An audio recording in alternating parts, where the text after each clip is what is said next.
Nubwo yaharaniye ubwigenge kugira igihugu c'Uburundi kigaruze ukwikukira cari caranyazwe n'Abadagi ndetse n'Ababirigi nyuma yo kuvogerwa ndetse no gukolonizwa kw'Uburundi, yasezeye isi atabona uko bigezweko. Nkeka mwamaze kumumenya uwo ariwe, ni umuganwa Rudoviko Rwagasore Louis, umwana w'umwami Mwambutsa Bangiricenge canke se Mwambutsa wa kane, yiyambuye icubahiro akagwanira ukwishira no kwizana kw'Abarundi, intwari idasanzwe. Gusa yaje kubizira ku igenekerezo rya 13 Gitugutu mu mwaka wa 1961 aho yasezera isi yishwe mu buryo budasanzwe, arashwe nyuma y'imisi mike gusa umugambwe wiwe Iprona, Union pour le Progrès National, utsinze amatora. Reka duce hirya no hino ku vyaranze ubuzima bwiwe.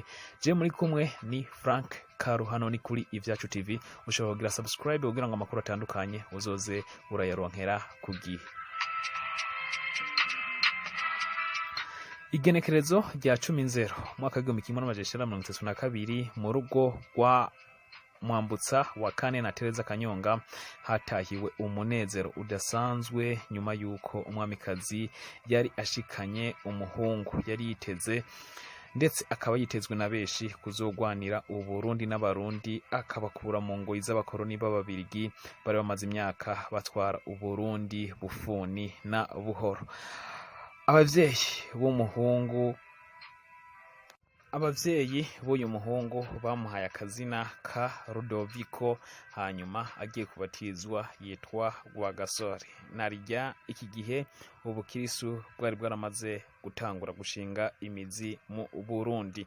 Rwagasore yavukiye Gitega. Iki gihe c'Ububirigi, Uburundi n'u Rwanda vyari kimwe mu gihugu kimwe vyitwa Rwanda Urundi. Nk'umuganwa yavukiye mu nda y'ingoma, nawe abamisionari baramwiyegereje cane, ndetse ku myaka 7 gusa, kuvuga mu mwaka wa 1939 yatanguye amashuri y'intango yiga atandukanye, aho yatanguriye ibukeye abandaniriza ikanyinya ayahereza igitega. Mu 1945 yinjiye amashuri yisumbuye, aho yagiye kwiga i Butare mu gihugu c'u Rwanda muri Groupement Scolaire d'Asrida, aho yamazeyo imyaka 6 yose. Nyuma Rwagasore yakomeje amashuri yiwe mu Bubirigi kuri Université d'Anvers, aho yaragiye kwiga ibijanye n'ubutunzi politique économique mu 1956. Gusa mu Bubirigi ntabwo ivy'amashuri vyagenze neza, kuko yaciye agaruka yihuse mu Burundi amaze umwaka umwe gusa ariyo ari. Hari Abarundi batari bake bari baratanguye ivyiyumviro vyo kwikukira, muri bo harimwo nka Paul Mirerekano, Tadesi ry'uyu munsi, hamwe na Ngendandumwe n'abandi. Ubwo yaza mu Burundi rero yasanze aba hamwe n'abandi barasize inguvu nyinshi kugira ngo igihugu c'u Burundi cikukire.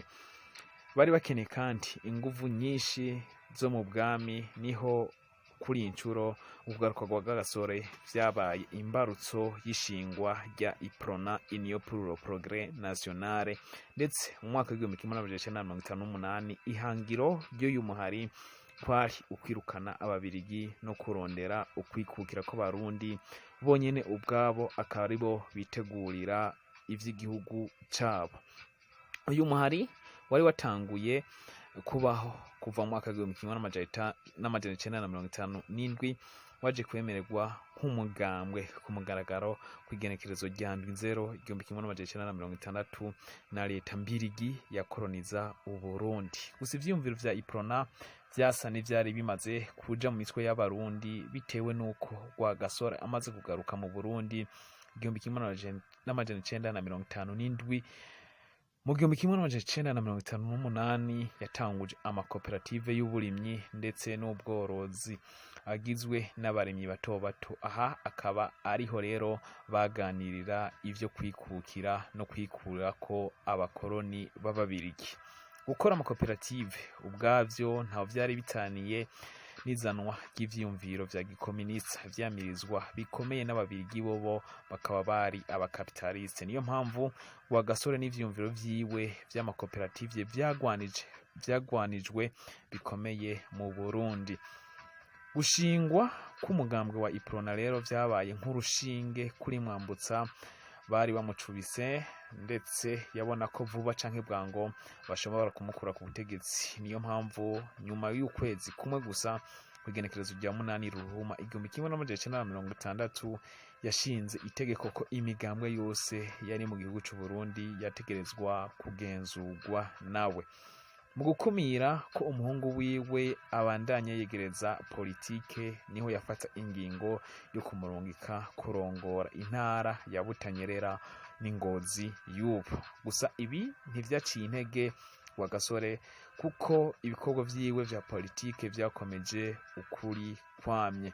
Kw'igenekerezo rya 14 na 20 Ntwarante umwaka w'1960, Rwagasore Ruwi n'abandi banywanyi ba iprona bakoze ikoraniro kaminuza y'umugambwe bashinga ko igihugu gitegerezwa kwikukira vuba canke bwangu, ndetse ababirigi nabo bakava mu Burundi. Ibi vyiyumviro naho vyari bitaniye cyane n'ivyiyumviro vya Patrice Lumumba yarasanzwe yaheruka kuzana, ndetse yari aheruka kuzana mu gihugu ca Kongo. Kugira rero ibi bigegweho, Rwagasore yatanguje gusaba bene gihugu kudatanga amataxe, kureka kugura ibidandazwa biva mu gihugu c'Ububirigi ndetse n'ivy'abanyamahanga bose. Ubu Birigi rero bwarateye ivyatsi, ndetse bwaratevye buragondozwa butegura amatora, ariko ku rugero rudasanzwe, kuko babanje gufungisha icamaso Rwagasore kugira ntiyamamaze kuva kw'igenekerezo rya 27 Gitugutu kugeza kw'igenekerezo rya 9 Myandagaro 1960. Aha hateguwe amatora y'amakomine mu kwezi kwa 11 k'uwo mwaka. Atakuzuyaza rero, mu gihe iprona yariko iburabuzwa, umugambwe wa PDC wasa n'uwegereye cyane ivyiyumviro vy'ababirigi watsinze amatora ku rugero rudasanzwe. Ibi vyatumye ivyiyumviro vy'amatora vyiyamirizwa, kugeza ndetse naho intumwa za ONU ziza mu Burundi kugira ngo zirabe zongere zigenzure uko amatora yagenze, bibaye na ngombwa hategurwe ayandi. Niyo mpamvu hateguwe ayandi kuwa 18 Nyakanga 1961. Rwagasore Ruwi ico gihe rero yaridegemvya, ndetse ahagarariwe na ONU atako arayatsinda, ndetse abifashijwemo n'umugambwe wa iprona itsinda amatora ku rugero rwa 80%, mu gihe iyindi migambwe ishika 27 yari yitabiye ayo matora yagabuye ibice 20%, no kuvuga ku ntebe 58 bakaba barose 6 gusa. Aha rero niho Rwagasore yaciye avuga ijambo ridasanzwe rihora ryumvirizwa buri gihe kw'igenekerezo rya 13 Gitugutu buri mwaka, ati uwatsinze n'uwatsinzwe n'abarundi bose. Yongera ati turakeneye ko kuva ubu abarundi bose bakwiye kwiruhutsa bakagira bati ashi. Nta nkeka rero Uburundi bwari bugiye kurondera vuba canke bwango intahe y'ukwikukira, nk'uko n'ivyiyumviro vya iprona vyari bishigikiye. Tadesi Gyumus yatorewe kurongora inama nshinga amateka. Rwagasore nawe aca agirwa imboneza ijejwe kwihutisha ukwikukira, bivuze kuba umushikirangoma canke se umushikiranganji w'ubu. Kuva kw'igenekerezo rya 29 Nyakanga yabaye umushikirangoma wa kabiri w'u Burundi, nyuma yuko Joseph Cimpaye yari yarasizweho n'amatora yabaye ku rugeri, yari yaratsinzwe na PDC, yari yaratsinze na PDC, ariwe yari umushikirangoma wa mbere yatanguye gutwara u Burundi. Urwanko rw'ababirigi kuri Rwagasore rero rwatanguye kwibonekeza, narirya yaragiye kubakura amata mu kanwa, ndetse hakiyongeraho n'ivyiyumviro vya gikominista yari yaratanguje kuzana mu Burundi. Kuri bo ntibifuza ko igihugu nyuma yo kwikukira coja mu minwe y'abakominista. Nta kindi cyari gitegekanijwe rero atari kumwikiza ngo bahagarike ibi vyiyumviro. Rwagasore na Pierre Ngendandumwe yari cegera ca Rwagasore, bompi bumva cane ivyiyumviro vya gikominitsa. Mu gihe ubutegetsi bwari bugiye mu minwe y'Abarundi, igisirikare coco cagumye mu minwe y'Ababirigi. Ibi ni navyo vyari bimwe mu vyagiye gushira igihugu mu kaga. Ubutegetsi, umupango no kwica Rwagasore wapanzwe n'Ababirigi, gusa ushigwa mu ngiro n'Abarundi hamwe n'umugiriki w'umucangero ariwe George Kajorgis. Umushakashatsi Rudo de Witt yerekanye ko uruhara rw'Ububirigi rwigaragaje cyane mu rupfu rw'uyu mushikirangoma wa mbere. Yabaye umushikirangoma akiri muto cyane ku myaka 29, aho umwami Baudouin nawe abifisemwo uruhara. Dufatiye ku bushakashatsi bwa Rudo de Witt, ku wa 13 Gitugutu umwaka w'1961, ubwo Rwagasore yari kwivuza ndetse ari kwivuna akanyota ku mucanga kuri hoteli Tanganyika, yaje kuhicigwa bikozwe n'uyu George Jean Kajorgis. Arashwe n'uyu Jean Kajorgis nawe yari hawe ikiraka na Michel Iyatro, umwe mu bagwizatunga b'Ababirigi bari begeye cane Parti Démocratique Chrétien canke se PDC, wari umugambwe wari warashizwe ndetse ushigikwa n'Ububirigi. Rwagasore yatowe ikiziga aho nyene aho yari yarasiwe. Rwagasore yabonwa na Iyatro nka Rumumba w'i Burundi, ndetse uyu akaba yarabangamiye cyane inyungu z'Ububirigi hano mu Burundi iyo agumaho.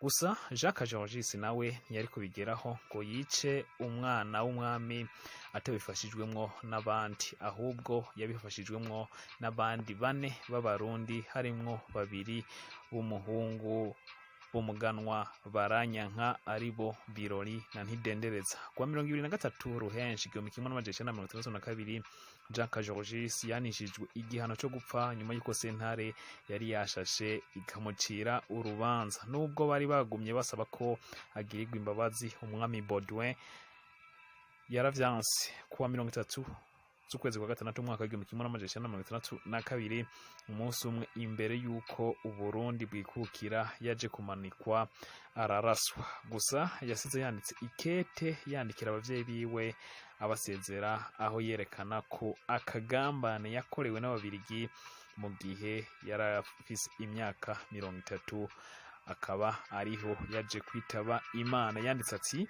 bavyeyi banje, mpejeje kuronka amakuru ko ikigongwe nari nasavye ko noronswa bakinyankiye. Nzi neza ko muzi ivyabaye, ndetse ngiye kurangiza ubuzima bwanje ejo mu mutwenzi. Ndemeje ku mugaragaro ko atari jewe gusa nagiwe n'iki cyaha. Iki cyaha cagizwemwo uruhara n'abarezi Monsieur Haroy na Monsieur Ranier. Ni kwisanamu ya Iyatro bantegetse kubikora kubera yarakingiwe na Haroy. Ndabasavye kumbabarira no gusengera iherezo ryiza. Nizeye neza ko kugeza ku munota wa nyuma ko abantu batazohengeshanya kwemera ko urupfu rwanje rushingiye ku Babirigi mu kwiyeza ko ataruhara bakoze. Ndabagumbiriye ubwa nyuma nakagaruka, umuhungu wanyu Jean. Ndabibutse ko Haroy Kajorgis yavuga yararongoye Resida ya Rwanda Uburundi. Ubwo Rwagasore rero yari yajanwe mu buruhukiro kuri Clinique Rode mu bitaro vyahavuye bimwitirirwa vya Prince Louis Rwagasore. Haroy yaje guhura na Tereza Kanyonga, nyina wa Rwagasore, amubwira ati condoléance. Nawe mu kumusubiza yaramvuye ikiganza amukubita urushi rw'ikonfe, kuko yarazi neza ko Ababirigi aribo bagize uruhara rudasanzwe mu yicwa ry'umuhungu wiwe. Abandi 4 basigaye bafashije mu yicwa rya Rwagasore baciriwe urubanza kuwa 5/0/1963 inyuma y'uko Uburundi bwari bwamaze kwikukira. Kuwa 15/0/1963 aba barundi bane bose baje kumanikwa babifashijwemo n'ababirigi, gusa ibi vyakogwa mu kuzimanganya amatohoza n'uruhara rw'ububirigi mu rupfu rwa Rwagasore Louis. Rwagasore Louis yasize abana babiri b'abakobwa, Marie Therese Rwagasore yari yavutse kuwa 3 Ruheshi 1960, asezera isi kuwa 5 Munyonyo 1961, na Marie P Rwagasore yari yaravutse ku igenekerezo rya 28 Munyonyo 1961, nyuma y'urupfu rwa Rwagasore asezera isi ku igenekerezo rya 21 Ruhuhuma 1961. Ubu akaba atamwana n'umwe canke igisigarira na kimwe c'umuryango wa Rwagasore kiriho. Aba bompi rero bari bavyaranye na Marie Rose Ntamwikevyo, umuhutukazi yari adasanzwe, ndetse bakaba bari bariganye, bakaba bari bakoze ubukwe kwigenekerezo rya 12 Nyakanga 1963. Hari amakuru yagiye ahwihwishwa ko urupfu rw'ababana rufitaniye ubucuti n'akagambane k'abaganga bagiye batera ishinge zitarizo, ndetse bikaviramwo bano bana urupfu. Nyuma y'urupfu rwa Rwagasore, umutambukanyi wiwe Marie Rose yabayeho ubuzima bubi cyane bwagiyemwo ukwigunga, ndetse akaba yarapfuye afise akabonge, atamwana n'umwe afise, bose barasezeye, ndetse n'umugabo wiwe yarasezeye isi. Akaba yarasezeye isi ku igenekerezo mu mwaka w'1973. Urupfu rwa Rwagasore rwabaye imbarutso y'intambara yo kutumvikana rw'abahutu n'abatutsi, aho hagiye hashingwa imigwi ya Monrovia na Casablanca, bituma iprona ubwayo yicamwo imigwi. Hakurikira iyicwa ry'abagendanyi ba Rwagasore nka Petero Ngendanumwe, Tadesi Giyumusi, Joseph Babina n'abandi. Uburundi bwibagira iyo bwavuye. Mwomenya ko Rwagasore nawe ativukana, kuko yavukana n'abakobwa babiri, Rose Paulo Iribagiza na Regine Kanyange, bose bakaba bavutse kuri mama wabo Tereza Kanyonga. Gusa haravutse n'abandi bana nka Charles Ndizeye yavutse kuri Mukase. Reka turangize kino kiganiro tubifuriza kuba mwateramanye natwe, ndetse kuba mwatahuye vyinshi kuvyerekeye ubuzima bw'umuganwa atari umugani, ariwe Rwagasore Louis. Nizeye neza yuko kwino genekerezo rya 13 Gitugutu buri mwaka yagizwe incungu ishobora kwemeza yuko ari iyamaho ku kwikukira ku Burundi, intware izohora yibukwa iteka. Reka ndabashimire mwari kumwe na Frank, ndanabasaba kugira subscribe, share, like, comment, muzoba mugize neza cane. Turi kumwe na Gahwana.